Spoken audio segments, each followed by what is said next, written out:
Berdasarkan data hasil tangkapan pihak Polda Bali dan Bea Cukai, ternyata 2 jenis narkoba, diantaranya sabu dan tembakau gorila, merupakan jenis narkoba dengan jumlah terbesar yang masuk Bali, baik melalui jalur konvensional yang dikemas dalam makanan sehat hingga jalur laut. Untuk jalur laut, khususnya di Tanjung Benoa, diharapkan agar pihak kepolisian Polda Bali lebih mengintensifkan pengawasan, karena hingga kini belum ada kabar penangkapan pemasok narkoba di wilayah tersebut. Praktisi hukum Togar Situmorang mengatakan, selain diminati wisatawan baik mancanegara maupun domestik untuk berwisata, ternyata bandar narkoba jenis sabu dan tembakau gorila masih melirik Bali sebagai destinasi peredaran narkoba kedua jenis tersebut. Pihak kepolisian harus lebih waspada untuk bisa membedakan wisatawan yang memang benar ingin berwisata dengan para bandar narkoba yang menyamar berpenampilan wisatawan. Untuk diketahui bahwa pengguna atau konsumen sabu dan tembakau gorila berasal dari semua kalangan.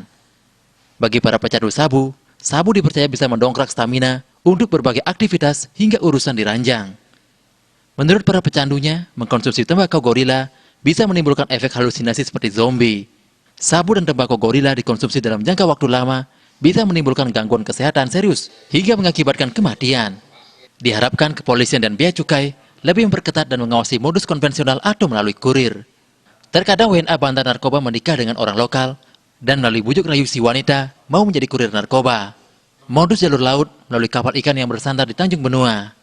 Kemungkinan narkoba bisa dimasukkan ke dalam tubuh ikan sehingga sulit dideteksi pihak kepolisian.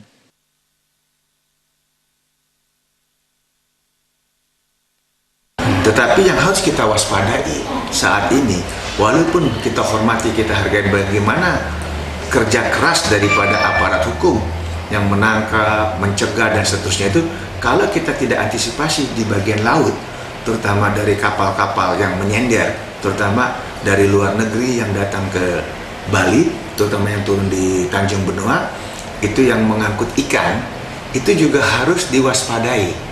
Kemungkinan besar tidak 100% itu ada ikan.